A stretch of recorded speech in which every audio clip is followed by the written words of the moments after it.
Je voudrais vous inviter à vous abonner à cette page et à recruter d'autres gens qui vont s'abonner. Pour quelle raison? Parce que c'est une chaîne qui est consacrée à la dézombification du peuple noir. Vous savez, en ma qualité de théologien, d'historien et d'expert en management public, je décide de mettre toute mon énergie et toute l'équipe qui travaille avec moi décide aussi de mettre toute son énergie à la dézombification du peuple noir.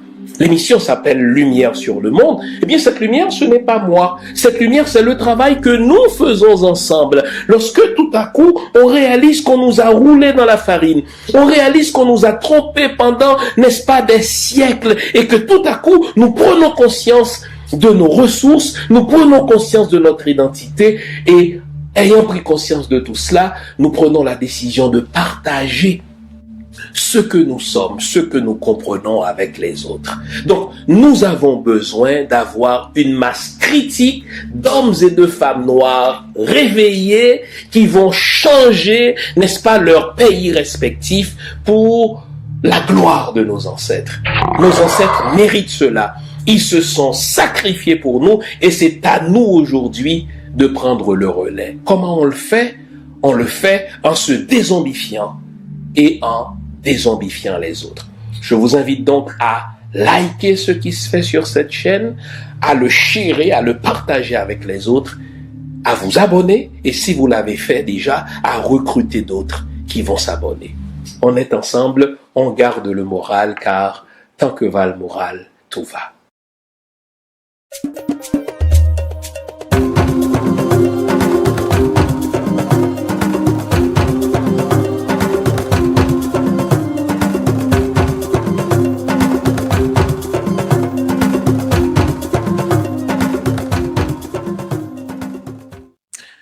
Bonjour mesdames, bonjour messieurs, bonjour le monde, bienvenue à cette édition spéciale de l'émission Lumière sur le monde.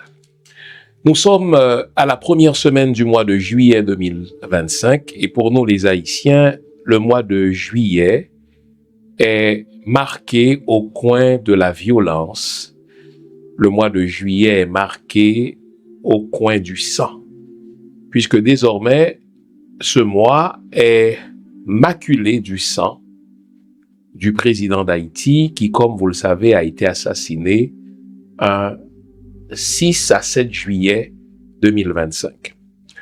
Je vous avais promis de ne pas laisser mourir cet événement sans que justice ne soit faite. Aussi, vous proposez aujourd'hui une édition spéciale avec nul autre que le fils du président assassiné, monsieur Jovenel Moïse. L'émission d'aujourd'hui sera une entrevue fleuve, c'est la seule qu'il décide d'accorder d'ailleurs à l'occasion de ce crapuleux anniversaire. Il nous promet d'y aller à cœur ouvert. Pas de langue de bois, pas de langage sibyllin, il va s'exprimer en tant que fils. Bien sûr qu'on va reprendre le fil de ce film cauchemardesque.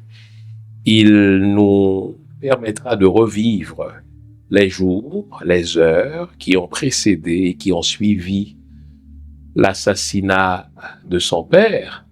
Mais au-delà de ce film, nous nous intéresserons aussi à ce qui se fait au niveau de la justice depuis l'assassinat de son papa. Bon. Tout le monde le sait, c'est un crime transnational à plusieurs titres parce que il y a des étrangers qui ont été impliqués dans cet assassinat. Des étrangers, vous en entendez parler, on parle principalement de Colombiens. C'est un crime transnational aussi parce que l'un de ceux qui étaient présents sur les lieux de l'assassinat avait entre les mains un mégaphone dans lequel il disait tout haut, nous sommes des agents de la DIA. Et les services secrets américains n'ont jamais démenti cela. Au fait, ils ont même confirmé que l'un de ceux qui se retrouvaient sur le théâtre de l'assassinat travaillait effectivement travaille encore pour les services de renseignement américains. Donc, crime transnational à double titre.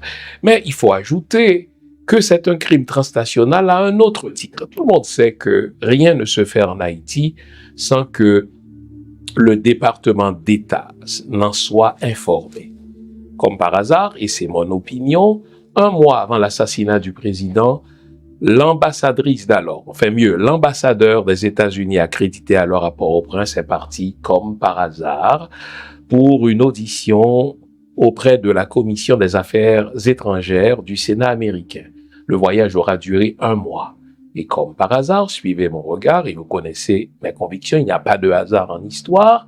Et ce fut pendant ce moment que le président Jovenel a été assassiné, comme par hasard. Dans les semaines qui ont précédé l'assassinat du président, l'ancienne ambassadeur d'Haïti à Port-au-Prince est allée recommander à la puissante commission des affaires étrangères du Sénat américain qu'on mette hors d'état de nuire le président d'alors. Et comme par hasard, le président a été assassiné. Donc c'est un crime transnational à plusieurs titres. Le fils du président avait engagé un cabinet d'avocats différent de celui engagé alors par la veuve du président, Martine Moïse, pour ne pas la nommer.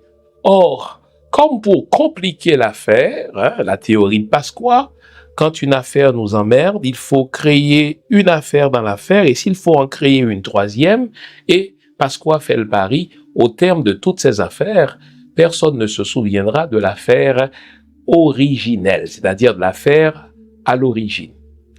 Et donc, comme pour compliquer l'affaire, il y a bientôt un peu plus d'1 an, le juge d'instruction chargé d'enquêter sur l'assassinat du président, juge d'instruction haïtien, j'entends, a inculpé nul autre que Martine Moïse, la veuve du président.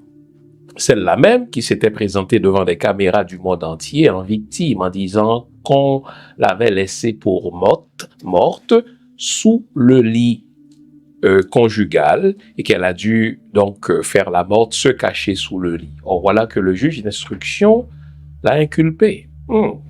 Mais pire, le juge d'instruction a inculpé quelqu'un d'autre, celui qui était le premier ministre d'alors, premier ministre sortant, mais premier ministre quand même, liquidant des affaires courantes, mais premier ministre quand même, Claude Joseph, pour ne pas le nommer. Beaucoup d'affaires dans l'affaire. Moi, je fais un travail d'analyste politique, un travail d'enquêteur. Mon rôle consistera à poser les questions, à poser les vraies questions. Mon rôle consistera à relancer le fils du président, non pas dans le but de le coincer. Il n'est ni accusé ni acteur. Il est le fils d'un président assassiné. Il en sait plus que nous. Nous allons donc lui poser toutes les questions. À lui de répondre, mais à vous de juger du sérieux, de la légèreté, de la profondeur de ses réponses. Mais vous l'aurez compris, ça va être une émission riche en émotions, une émission, je l'espère, riche en informations.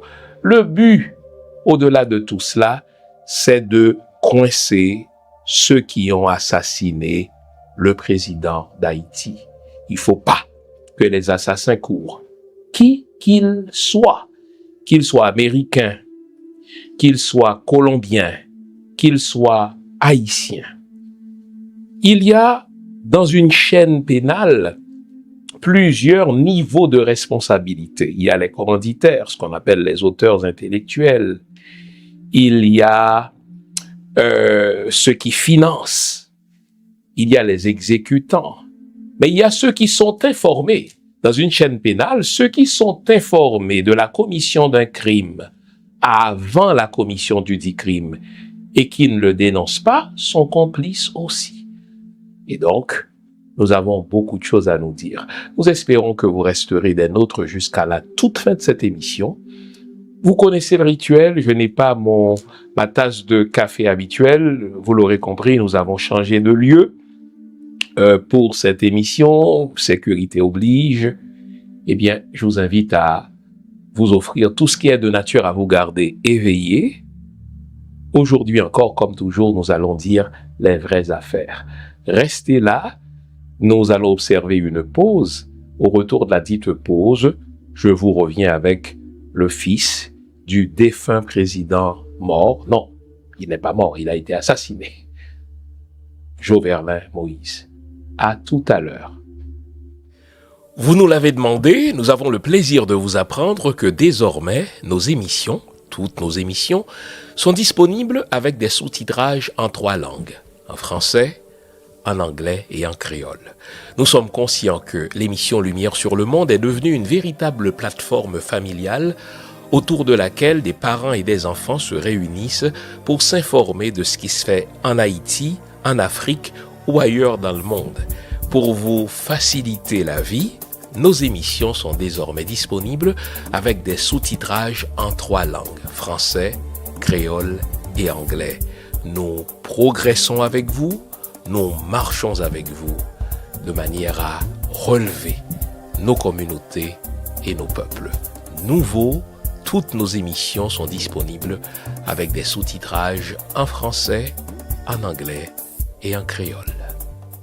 Jovenel Moïse, merci d'être avec nous. Civilité oblige. Comment vas-tu? D'abord, toujours un plaisir de converser avec toi, docteur Fils-Aimé. Je vais bien, je guéris tranquillement, je prends le temps nécessaire. Comme j'aime dire, j'apprends à vivre et quand c'est nécessaire, je réapprends à vivre. Et voilà, je suis en santé et la tête sur les épaules et on continue le travail. Sauf qu'on t'a vu là où on ne t'attendait pas. tu as inondé les réseaux de production musicale, hein, production au pluriel, qui valent la peine d'être consommée. Tiens, l'artiste en toi est né quand? Je pense qu'il y a un artiste chez tout le monde, voilà. Parce qu'on est tous des créateurs à la base. Je sais pas. Ouais, musique ou d'autres formes d'art. Je pense qu'il y a un artiste chez tout le monde. Mais moi, ça a commencé officiellement en 2018. À peu près, mon père était président lorsque j'ai commencé à faire de la musique. Mais j'écrivais depuis ma jeunesse. J'ai participé dans des concours de poésie, de littérature et tout ça. J'avais même un recueil qui était prêt à être publié, je pense, vers 2010-2011. Donc, déjà, j'étais dans le bassin là, de la création, de la créativité. C'est prouvé scientifiquement que la créativité est souvent un exutoire pour la souffrance. C'est aussi une thérapeutique. Ouais. Est-ce que c'est comme ça que tu la vis, ta vie artistique? Est-ce que le côté musicien, le côté chanteur est ta façon à toi d'exorciser le mal en toi, le mal de la souffrance, le mal de l'assassinat de ton papa? Oui, à un certain niveau, bien que je ne veux pas résumer toute mon expression artistique à l'événement, triste événement de l'assassinat de mon père en 2021, mais effectivement, comme tu viens de le dire, l'expression artistique, c'est l'expression la plus profonde. On ne se ment pas quand on crée. Donc, tout ce qu'on a, c'est ce qui va ressortir, justement. Donc, pendant ces dernières années, l'émotion qui m'habitait le plus, c'est la peine, c'est la mélancolie, c'est de la colère aussi, à un certain niveau. Donc, ça ressort dans ce que je crée, ça ressort dans ce que je fais, mais aussi le renouveau. Parce que, comme je l'ai dit en introduction, je suis en train de réapprendre plein de choses, comme une personne qui a été handicapée, puis qui doit recommencer à apprendre à marcher et tout ça. Donc, je réapprends beaucoup de choses émotionnellement, je me réapprivoise et l'expression artistique me permet de le faire, donc je touche à différents sujets. Mais dans ma tête, il y a une distinction claire entre Jovenel Moïse, la personne, Jovenel Moïse, le fils du président, qui justement doit se battre pour que lumière soit faite sur cet événement, et Jovenel Moïse, l'artiste. Même si que je le sais, c'est 3 entités se rencontrent volontaire ou involontairement, mais j'essaie de me placer dans les trois mondes. Et pourtant, bon, regarde, rigueur oblige, j'ai suivi les productions que tu as partagées avec le public. Il y a un moment où c'était la tristesse, bien sûr, ça, ouais, c'est ça. Mais tu as chanté aussi l'amour. Définitivement. Tu parles d'un individu, d'une personne qui est importante pour toi. Donc, tu chantes, oui, la souffrance, tu chantes l'amour, mais, à moins que je me trompe, tu chevauches plus la langue de Shakespeare, l'anglais, que le créole ou le français. Est-ce que l'anglais a été pour toi l'instrumentum, l'instrument le plus facile pour dire ton mal? Explique-nous ça un peu. En fait, il y a plusieurs éléments de réponse à cette question, mais vraiment, on me l'a rarement posé cette question. En fait, premièrement, c'est la langue avec laquelle j'ai commencé à chanter, que j'ai utilisé exactement. Mes premières sessions au studio, c'était ça. Je ne sais pas pourquoi, ça a été un choix anodin. Puis l'anglais n'est pas nécessairement ma première langue, ni ma deuxième langue non plus. Donc c'est ça. Et l'autre élément, c'est que j'aime commencer par le défi. J'aime commencer par la chose la plus difficile à faire. Et ensuite, découler tranquillement vers ce qui est plus facile, plus admissible. Donc l'anglais, pour moi, ça a été un défi personnel. Je me suis dit, écoute, pourquoi ne pas m'améliorer en utilisant la langue? Pourquoi ne pas faire de la poésie en anglais? Ça a commencé comme ça. Et à un moment donné, on est passé par le chant et tout ça. Puis donc là maintenant, tout ce qui est création de mélodies pendant un certain temps, en tout cas, ça m'est venu en tête en anglais. Mais je reviens tranquillement à mes racines. Donc là, j'ai beaucoup de choses qui se préparent pour les prochaines semaines, prochains mois, qui vont être en créole principalement et aussi en français. Ouais. J'ai envie de dire, pas que tu ne chantes pas bien en anglais. Le marché, on le sait, il est américain, mais l'haïtien est très sentimental. Définitivement. Et donc, quand l'un des nôtres brille, bien sûr, on sait que quand le message passe, quand l'inspiration vient, elle descend dans une langue et souvent c'est même cette langue-là t'est imposée.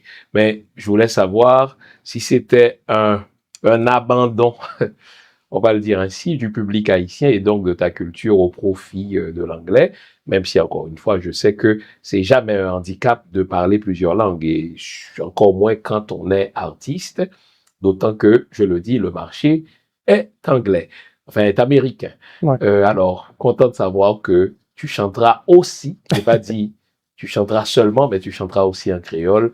Ton public haïtien ne pourra que s'en réjouir.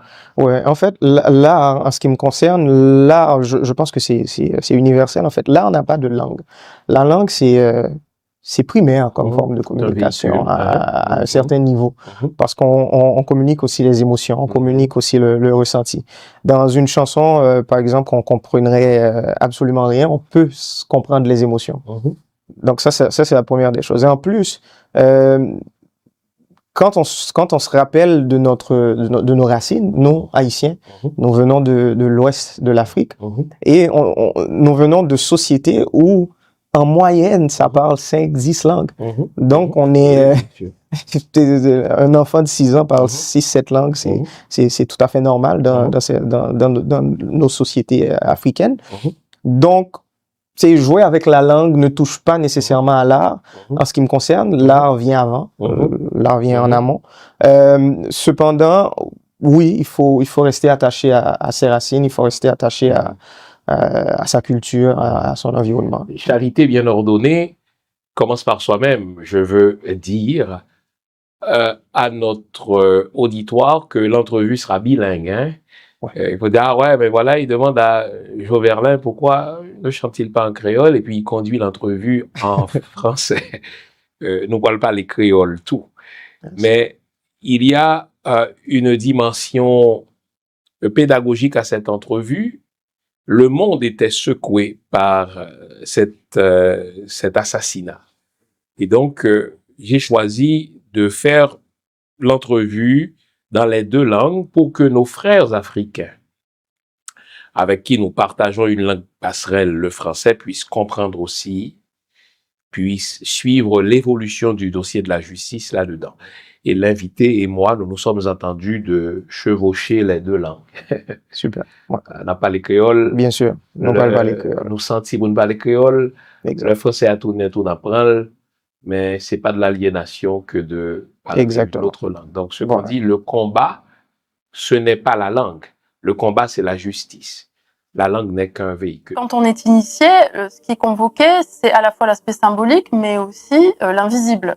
Donc, c'est difficile pour moi de vous raconter. Mais par contre, ce que je peux dire, c'est que les initiations dans le vaudou, elles ont toujours un lien avec le fait de se perfectionner soi-même et de travailler avec les éléments de la nature visibles et invisibles.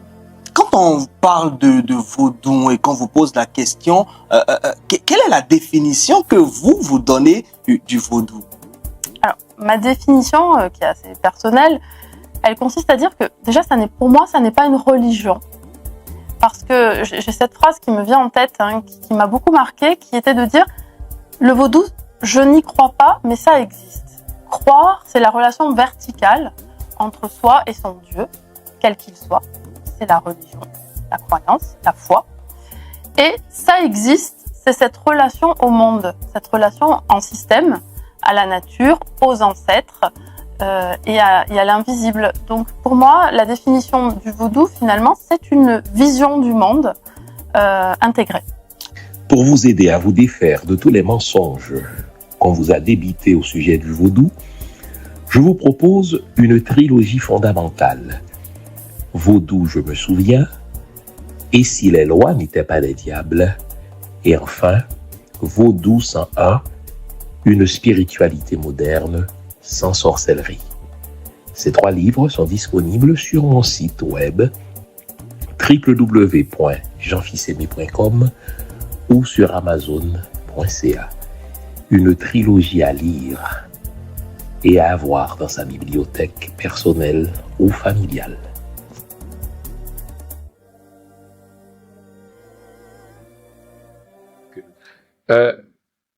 Joverlin, revenons. Dans les jours qui ont précédé la nuit du 6 au 7 juillet 2021, 4 ans plus tard, tu m'as déjà accordé une entrevue il y a précisément 4 ans. 4 ans plus tard, quand tu y repenses, est-ce qu'il y avait des signes avant-coureurs? Tu étais très proche de ton papa, on le savait. Tu étais même un conseiller informel de ton papa. Je t'ai rencontré en une circonstance particulière quand ton papa était président. Tu étais venu à Montréal dans le cadre d'une rencontre avec des gens d'affaires montréalais et j'ai eu le bonheur de te rencontrer. Donc, tu étais conseiller de ton papa. Donc, tu étais très proche de ton papa. Dis-moi, 4 ans plus tard, donc lorsque tu y repenses a posteriori, là, est-ce qu'il y avait des signes avant-coureurs qu'aujourd'hui tu interprètes autrement et qui annonçaient l'assassinat de ton papa? Bien sûr, 4 ans plus tard, c'est beaucoup plus simple de répondre à cette question aujourd'hui. Cependant, si je me replace en 2021 et je me replace les quelques semaines qui ont précédé, quelques semaines et mois qui ont précédé le 6-7 juillet, il n'y avait pas de signe tangible qu'il allait avoir un assassinat. Et de toute façon, je m'en rappelle, on rentrait d'un dîner, moi et ma conjointe et ma fille aussi, de chez mon père, où mon père, il nous racontait un peu... À quelle date? Nous sommes à peu près 1 mois et demi, 2 mois avant l'assassinat. Donc le mois de mai, à peu près, avril, mai, là. exactement. On rentrait d'un dîner tard le soir et mon père venait de nous expliquer un peu, en fait à toute la famille, moi j'étais pas mal au courant de ce qui se passait, mais à toute la famille, il venait de nous expliquer les défis. Il venait de nous expliquer la complexité du problème. Il venait de nous expliquer... du problème ou bien de la fonction? La fonction de président. Non. Parce que si tu dis du problème, j'ai le goût de te demander... Quel problème? Exactement. parle-t-on? Le problème, je vais ouvrir la parenthèse, puis on va refermer, puis on va pouvoir revenir là-dessus un peu plus tard aussi. Le problème lié au développement, le problème lié à l'autonomie du peuple haïtien. C'est pas un problème en ce qui nous concerne, c'est ce que nous voulons, mais cet élément-là représente un problème pour une classe économique, pour une partie du pays, une minorité, une toute petite minorité en fait, et même pour certains pays de la communauté internationale. On va en revenir aussi. Donc, il discutait de la complexité de la chose, il discutait les éléments techniques, en parlant des secteurs clés comme le pétrole, en parlant des secteurs clés comme l'énergie et tout ça, ou encore cette histoire d'armement ou de financement de gangs de rue qui aujourd'hui it's out of hand, ou encore de kidnapping à cette époque. Donc, il nous présentait un peu il nous faisait le topo, ok? Et en rentrant ce soir-là, ma conjointe m'a dit juste le fait qu'on sait tout ça, on est en danger. Juste le fait qu'on a toutes ces informations-là, on a les noms, on connaît ces gens-là, on est extrêmement en danger. Et moi, naïf que j'ai été il y a 4 ans, et aussi dans cette histoire c'est pas une confiance, mais on le sait qu'il y a une ingérence politique de la part de Washington en ce qui concerne la politique haïtienne. Et on se dit aussi, puisque ça faisait longtemps qu'un président ne s'était pas fait assassiner en Haïti, c'est pas parce qu'ils n'avaient pas la volonté. Il y a 100 ans avant. Ouais, c'était en 1915, exactement. Donc, Vulbrin Guillaume Sam, oui, c'est ça. Exactement. Ce qui va tout de suite provoquer l'invasion et l'occupation du pays par Washington. Exact. On va y revenir aussi. Donc, il y avait en ce qui me concerne, il y avait une relation, je dirais pas de confiance, mais il y a un niveau de bénéfice du doute, on va dire, par rapport aux Américains. Et moi, j'ai répondu à ma conjointe, oui, je sais, mais les Américains ne vont pas permettre ce genre de choses. Tu vois, pas au 21e siècle. Pas maintenant, pas en Haïti, pas à l'ère des réseaux sociaux. Et bon, voilà, on sait ce qui s'est passé quelques semaines et quelques mois plus tard. Donc déjà, on appréhendait la possibilité qu'il y aurait violence, mais pas à ce niveau-là, nécessairement. Et si tu vivais en Haïti à cette époque-là, il y avait d'autres signes aussi. Il y avait un moment de calme. Un moment de calme inhabituel pendant le mandat. Parce que depuis le pays LOC. Depuis le pays LOC, exactement. C'était l'enchaînement de pays LOC de 2018 à 2020, fin 2020.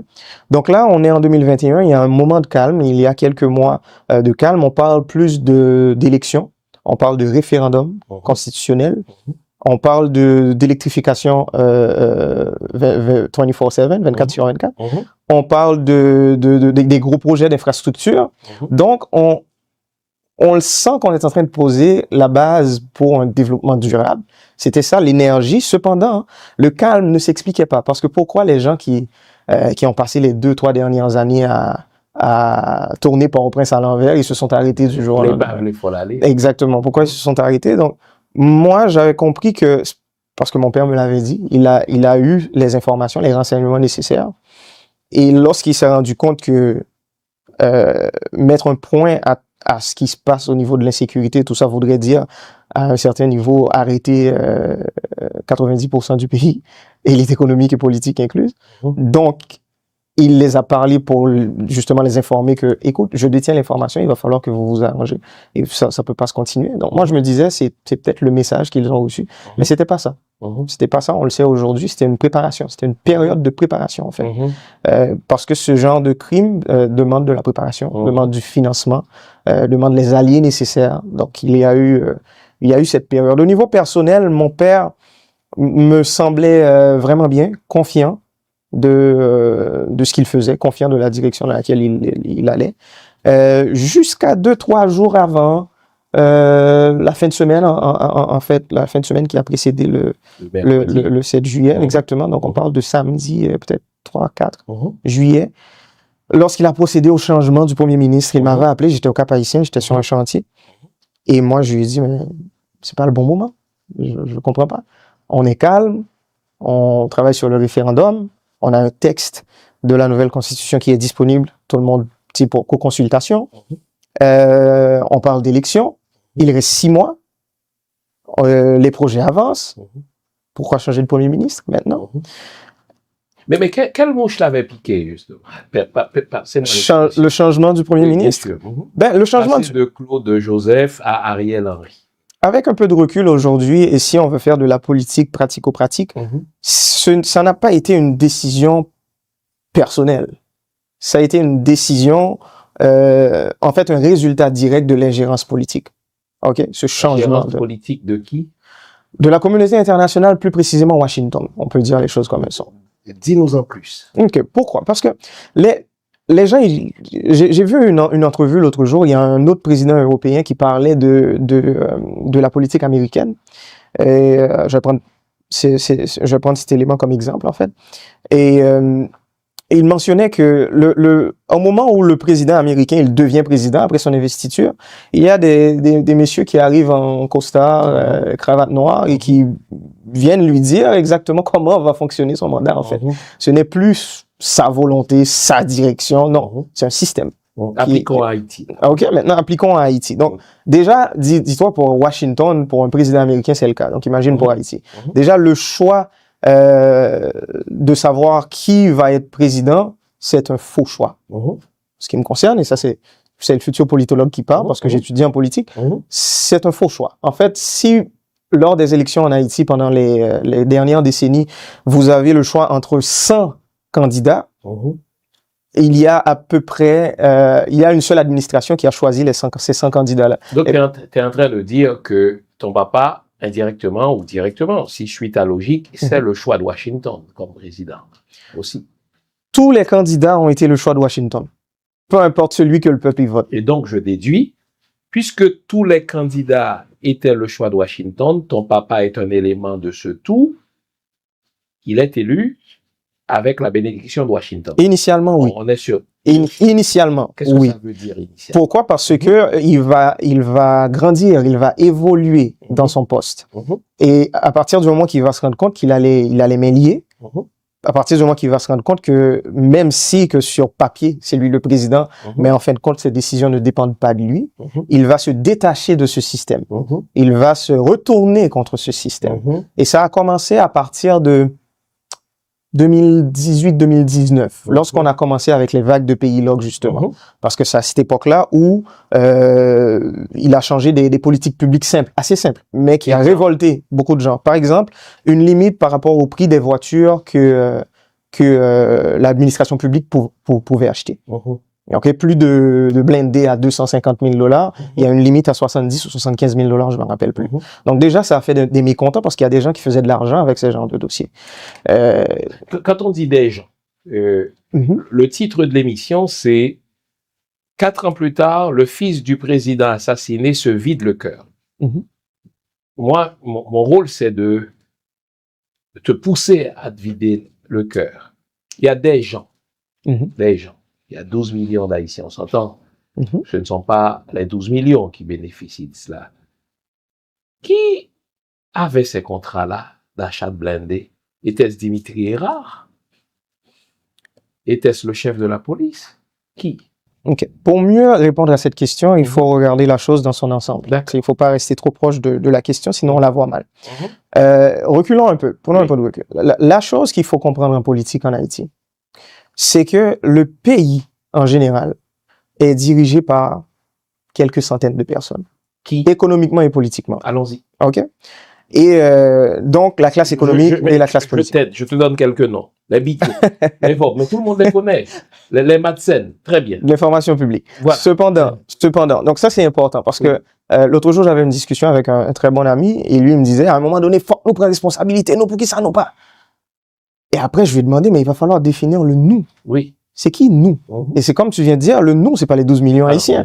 Donc c'est une toute petite classe. Et là, j'ai un autre ami qui m'a dit, c'est à peu près 10 000 personnes. Là, je lui ai dit, mais non, ça c'est beaucoup trop. C'est pas 10 000, c'est quelques centaines de personnes. Même la classe économique. Quelques centaines. Du secteur des affaires ou du secteur politique ou des deux? Les deux. Ou du secteur international? Non, on parle en Haïti, on reste national. OK? Et quand j'ai parlé de ces fameux contrats, il faut comprendre qu'il y a toute une classe économique Quand je parle de la classe économique, c'est pas un tout homogène. Ça, c'est important. Il faut le comprendre. C'est pas, ils sont tous de la même façon, ils vont tous dans la même direction. On a des Juifs, on a des Haïtiens. Puis, il y a des intérêts aussi à travers cette fameuse élite économique qui se rapproche plus des intérêts haïtiens. Tandis qu'il y a des intérêts qui s'éloignent drastiquement des intérêts haïtiens. Donc, on a une partie de cette classe économique qui vit littéralement sur des contrats avec l'État. L'État est leur client principal. C'est aussi simple que ça. Donc, qu'on parle d'énergie, qu'on parle d'énergie, qu'on parle d'import-export, qu'on parle de port, qu'on parle de je sais pas moi, de pétrole, qu'on parle de, les grands secteurs sont contrôlés par cette partie de cette élite économique. Quelques centaines de personnes. Le haut négoce, en fait. Exactement. Et l'État se trouve au service de ces gens-là, pas au service du peuple.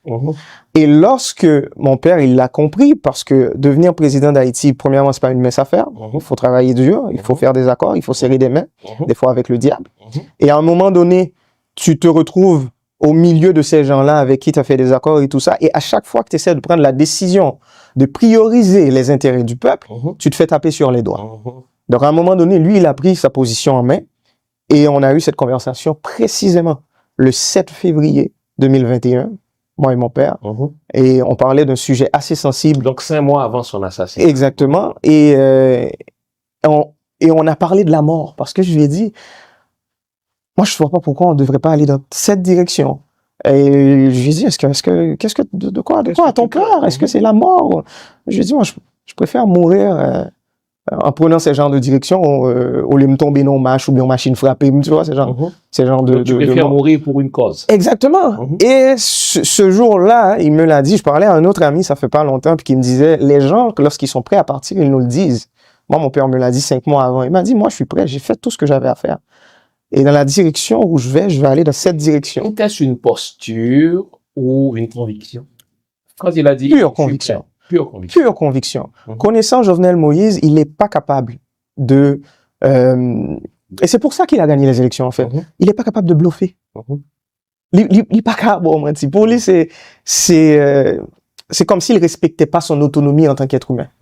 Faire les choses à moitié. Tout ce qu'il te dit, il te le dit, à 120%. Et il prend la direction, il prend la direction. Hein. C'est simple que ça. Intégrité journalistique, mais intellectuelle oblige. Ce n'est pas toujours comme ça qu'on perçoit ton papa. Beaucoup, on va se dire les vraies choses. Et c'est à toi de répondre. Et je veux préciser pour le public. Jovenel répond en tant que fils. On s'attend à ce qu'il présente une image favorable de son papa. Mais il ne faut pas lui en tenir rigueur. C'est pas lui le président élu. Lui, il n'avait pas de charge publique. Moi, je l'invite comme témoin privilégié d'une présidence qui s'est soldée par un assassinat. Donc, s'il vous plaît, je sais qu'il y a des questions que vous auriez aimé poser, mais il faut distinguer les personnes. Ce n'est pas Jovenel Moïse que j'ai en face de moi. Hélas, il a été assassiné. Et sachant que ce n'est pas Jovenel Moïse, il y a des questions que j'aurais pu poser à Jovenel Moïse, mais qui ne sont plus de mise parce que Jovenel Moïse a été assassiné. Et donc, celui qui me parle, il nous parle en tant que fils. Son rôle, c'est de présenter l'image de son papa, l'image forcément favorable. Mon rôle, c'est de le relancer, c'est de cadrer. Mon rôle, ce n'est pas de le coincer ni de l'accuser.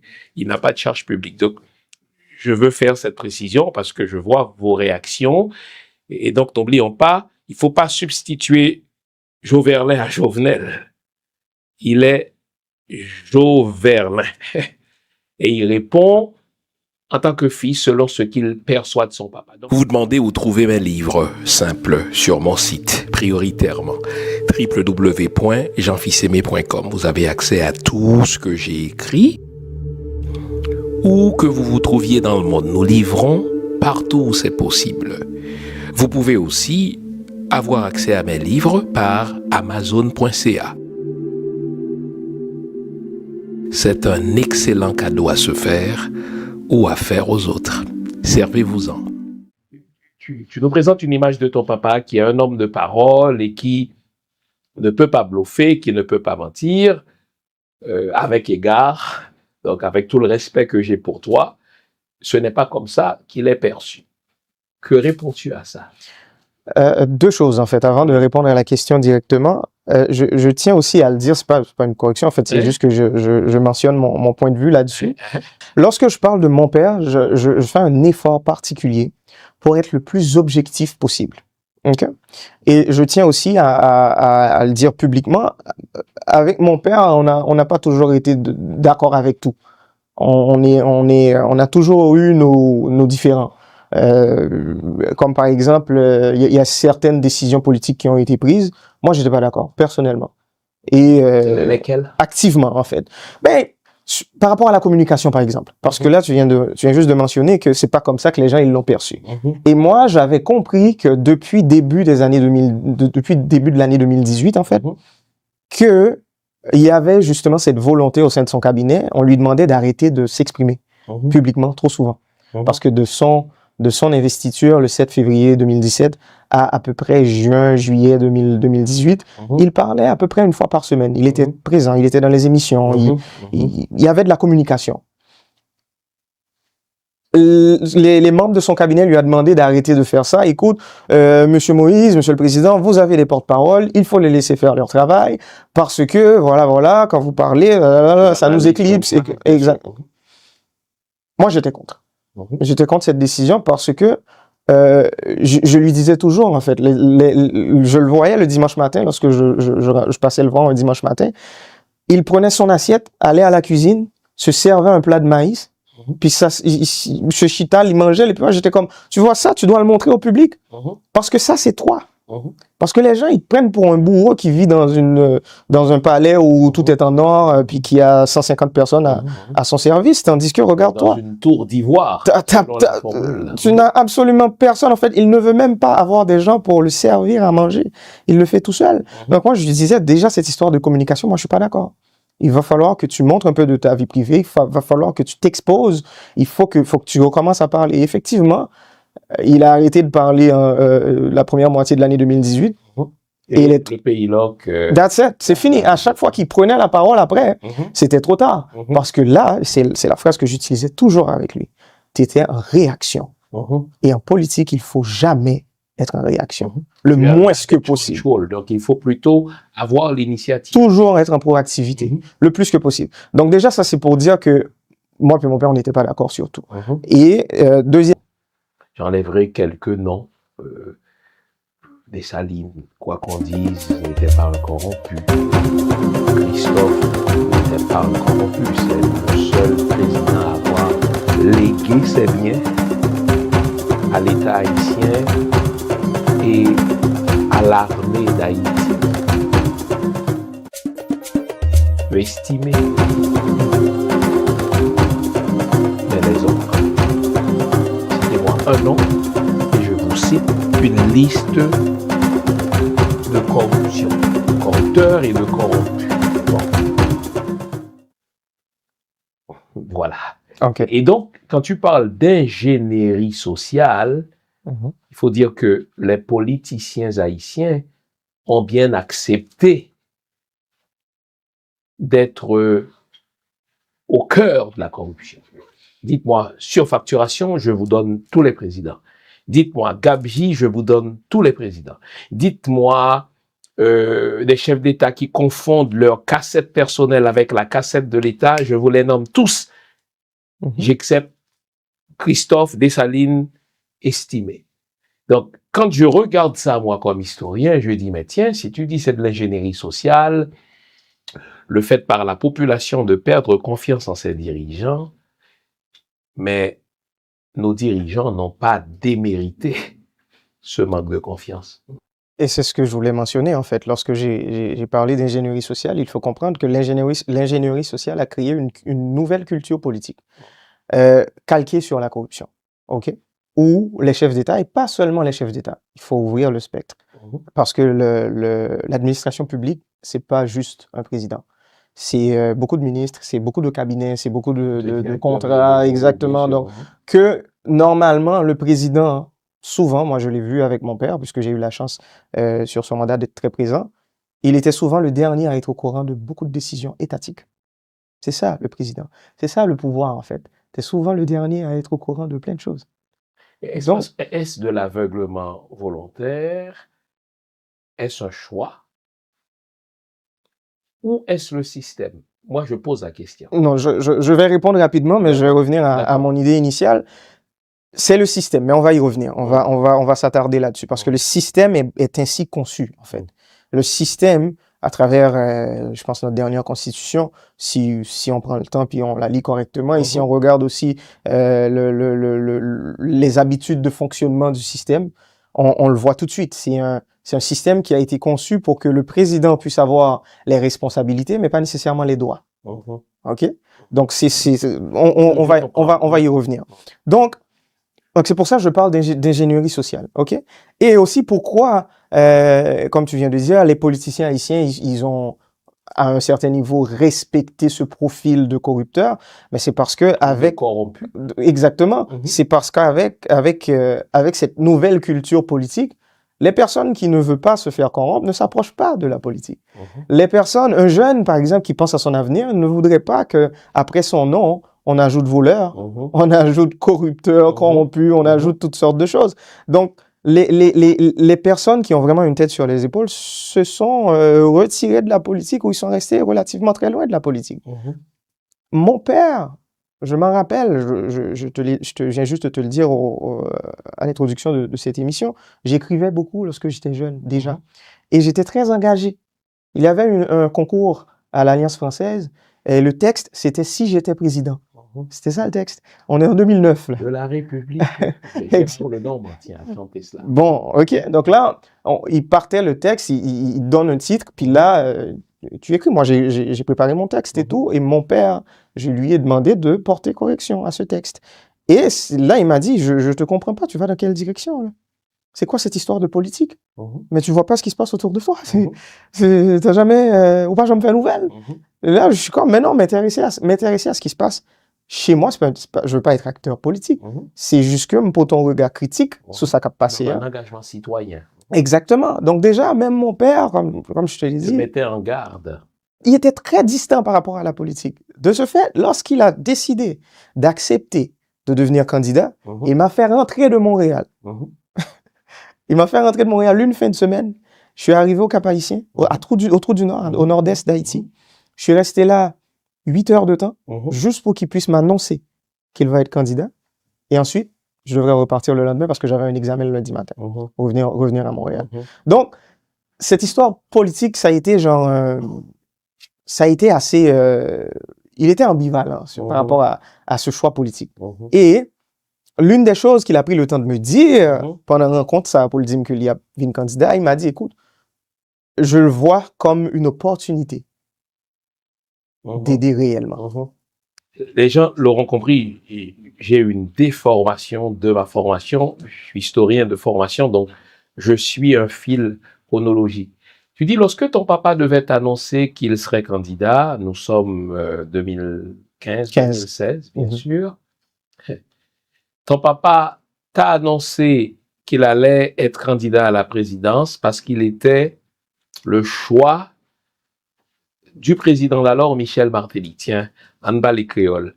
Président Aristide te lance son phrase, non discours, parrain châtela, manger châtela, même moun fou saisi.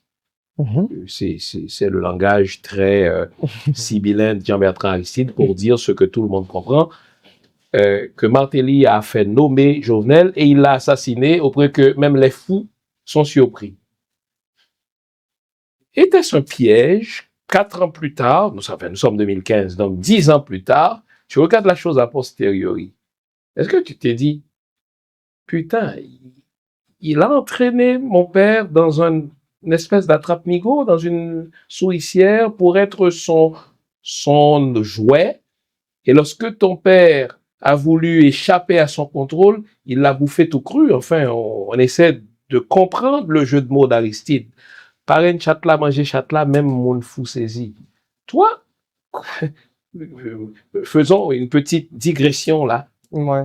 En fait, premier bagay m'a dit, c'est que il est vraiment important que moi me toujours rappeler que jusqu'à présent, nous avons enquête en cours, nous avons non capacité, on a les preuves nécessaires que nous avons à administration judiciaire qui concernée, soit Haïti, soit au niveau international, pour nous assurer que les noms, nous pas juste cités dans la presse, nous pas juste dire nous penser, nous croire que non, faut que ça soit tangible. Et je pense que ça me dit aujourd'hui, là, c'est exactement le même bagage, moi, de 4 ans, là, parler de ça. Donc, est-ce que je vais dire que telle personne, on parle de Martelly. Moi, je dis Martelly. Oui, exactement. Pour me dire, Martelly fait ci, fait ça, et puis ça a été un grand piège, en fait, étalé sur 10 ans. M'pas qu'à dire parce que non poursuite juridique, parce que moi-même m'obligé, dans le niveau, ça aurait été le plus neutre possible. Mais je ne peux pas non plus être celui qui va commencer à mettre des étiquettes sur des noms et le faire publiquement parce que ça va juste retirer en niveau sérieux dans la démarche juridique que m'a faire. Parce que je l'ai dit à un membre de la famille depuis 2021 qui voulait poursuivre des gens, mais avec des noms, comprendre, mettre des noms mieux sur le lit, et puis poursuivre tout le monde en même temps. Et je lui ai dit non, ça c'est un acte politique. Et mon a répondu moi avec raison que tout à fait. Assassinat, c'est un assassinat politique. Faut un acte politique. Et je lui ai dit oui. Tu fais un acte politique, ils vont te répondre par un acte politique. Et ou pas national pour continuer à avec politiquement qu'on y a. Tandis que, si on était dans le juridique, là, ou plus ou moins qu'à continuer avec eux, ou plus ou moins qu'à porter preuve, ou plus ou moins qu'à faire bruit, ou plus ou moins qu'à faire balance l'empanché. Donc c'est, et je pense que c'est ça bonne raison quelques années plus tard, parce que, justement, acte politique que tu fait backlash, les retourner sur lui, parce que tu t'es attaqué à des gens qui sont sur le pouvoir, des gens qui ont carrément fait non ou paraître dans le dossier, des gens qui, moi je l'ai déjà vu en Haïti, des gens qui ont fait un numéro patent en compagnie paraître son rapport que ça fait aucun sens. Donc, faut vraiment faire attention. Moi, je savais, j'ai choisi mon combat, même si, je voulais que le clair que, moi, tant qu'il y a un monde qui, complètement aveugle. Je prends toujours par exemple ça, là, m'a parlé de dossier ça. C'est comme si tu as 100 moun dans une salle cinéma et puis il y a un moun qui a assassiné. En ce qui me concerne, peu importe qui est l'autre 99, l'autre moun, tout suspect pour moi. Jusqu'à ce que la justice dîme autrement. Ou jusqu'à ce que me satisfasse à la justice dîme, non. Parce que la justice, qu'a dit non barré que ne pas satisfaire avec elle. C'est pour ça qu'on a des équipes légales. C'est pour ça que les urbains quand ils prennent une décision, ils allent dans une direction, nous là pour nous faire appel, nous là pour nous assurer, nous que, bref. Mais revenons à la question initiale, qui concerne, justement le choix de mon père en tant que candidat en 2015. La première chose, et ça c'est une perception que j'essaie de rendre scientifique, en fait. Ma travail sur lui. Même pensée me proche. Il n'y a pas de faiseur de roi haïtien. Par contre, bien peser ça. Donc, c'est pas Martelly qui a fait de Jovenel un président. C'est quelqu'un exactement de l'externe. Il n'y a pas, on dit l'ambassade américaine. C'est Washington. C'est Washington. Il n'y a pas de faiseur de roi haïtien. Là, nous, rété focus sur faiseurs, soi-disant les faiseurs de roi haïtiens, nous chiffre focus nous justement, on ne se concentre plus sur le vrai problème. On ne se concentre plus sur au lieu de pouvoir le vrai côté lié, parce que nous mettons le souillon monde, parce que nous plaçons le souillon petit groupe monde même. Des fois, c'est pas juste une personne. Donc ça, c'est important de le comprendre. Est-ce que les soi-disant, les gens qui se font passer pour des faiseurs de roi en Haïti, est-ce qu'ils sont pas importants politiquement? Ce serait vraiment ridicule, irresponsable de dire une chose pareille. OK? Cependant, il n'y a pas de faiseur de roi ici. Maintenant, dans cette logique, lors en 2015, puisque c'est une dernière période de campagne électorale que nous avons gagné qui aboutit. Exactement, qui est faite constitutionnellement. Ou gagner, c'est ce que j'ai dit tantôt, ou gagner l'eau. Peu importe grosseur l'eau, il y a 5 moun là-dedans, il y a 10 moun là-dedans, il y a 100 moun là-dedans. Un pool, comme on dit. Exactement. Dès que non moun sa yo sous lissa, ils ont tous été choisis par la même personne. Ou si je n'aime parler de personne ou d'entité, je ne parle pas d'individu. On parle d'un lieu de pouvoir. On parle de précisément Washington. De près ou de loin, volontairement ou involontairement, que vous connaissez, que vous pas connaissez. Donc, le peuple haïtien, lui, quand il va voter, en fait, c'est un faux choix. C'est le dindon de la farce. Exactement. Mais on pourrait parler de politique générale, c'est aussi ça la démocratie à un certain niveau. Là, voilà. Donc, ces gens-là n'ont pas un candidat. Ils en ont pas trois. Tous les candidats sont leurs candidats. Peu importe le monde qui gagne, ça les dérange pas. Ils ont pas un profil préféré. OK? Maintenant, ils donnent à peu près, où tout le monde a même moyen. Comment on peut l'utiliser de façon intelligemment, de façon intelligente pour arriver à tes fins, pour arriver dans le côté de rivière. Et mon père, lui, fils de paysan qu'il a été, exactement, il a fait le travail. Il a fait le travail, il l'a fait de l'extérieur vers l'intérieur. Il n'est pas parti de Port-au-Prince en pensant que le pouvoir est à Port-au-Prince, ma campagne doit se concentrer sur Port-au-Prince. Donc, il réussit débalancer bagaille pendant la campagne là pour le réussir mettez tête en position favorable pour le vin président comme il l'est devenu je pense fin 2016 puis l'investiture justement en février 2017. Cependant, il y a un autre point important, les gens ils oublient. Entre 2015 à 2017, il y a eu un gouvernement de transition.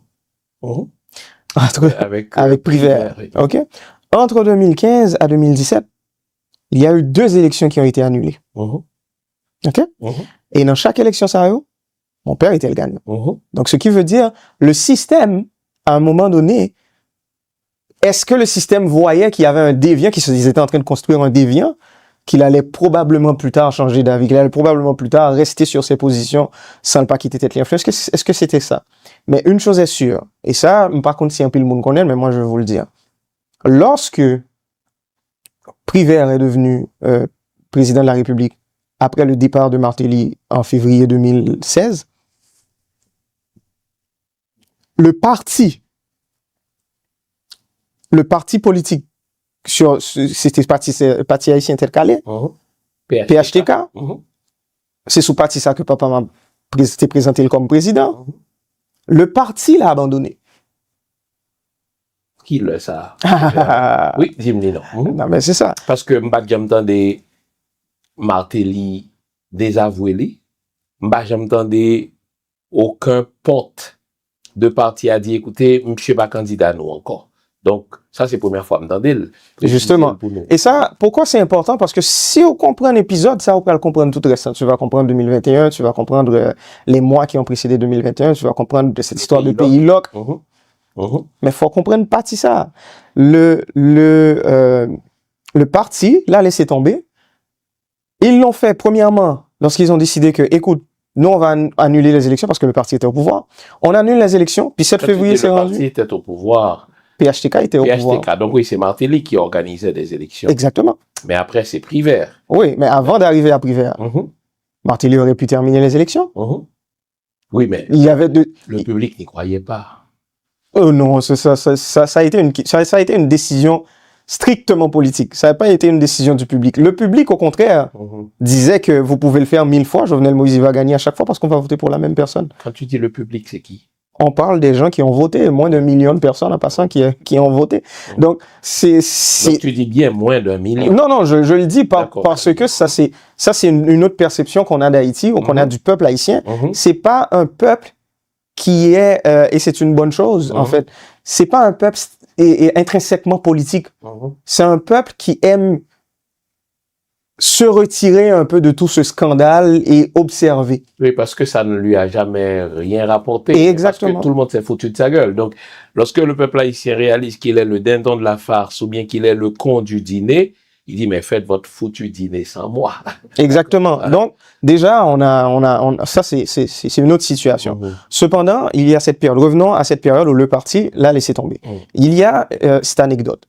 Mon père a été voir, avec un associé, il a été voir les membres du parti. OK?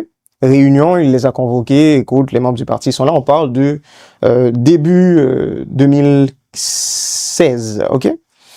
Début 2016. Exactement. Est-ce que nous sommes sous Privert ou encore sous Martelly? Juste avant le départ de Martelly. Donc, nous sommes sous Martelly. Exactement. Très bien. Et c'est lui qui me l'a raconté, hein, cette histoire en passant. Alors, il va voir les membres du parti et il les dit, écoute, monsieur... Martelly est là-dedans. Oui, tous les membres du parti sont là. Monsieur, ok, nous comprenons faire élection extrêmement politique. Il va pas annuler l'élection, on va comme ça, ou bien c'est deuxième tour, je me rappelle plus si deuxième tour était annulé à cette époque. Mais l'essentiel de l'histoire, c'est que moi, je suis encore prêt à me battre. Et me penser que sinon, ensemble, n'a gagné quand même. OK? Donc là, il a dit, écoute, moi-même, il avait 2 millions de gourdes sur lui. Avec son associé, il a, avant l'entrée dans la réunion, il a associé un bon million de gourdes, qui est un bon million. Et puis, il dit, donc 1 million de gourdes à l'époque, c'est 10 000, 12 000 dollars américains. OK? Donc là, il arrive, puis symboliquement, sur la table, tout le monde est là, lui dit, écoute, moi, j'amène mon argent. OK? Je m'y mets. Je vais me mettre dans la balance, on fait bagaille ensemble, on va avancer. Il a mis son argent. Et l'autre associé a mis l'argent aussi. Il y a un des membres du parti qui s'est levé, qui a pris l'argent. Et il a dit, moi, je m'investis assez dans bagaille ça. Le parti l'a laissé tomber. Le parti est venu récupérer lorsqu'il a gagné les élections.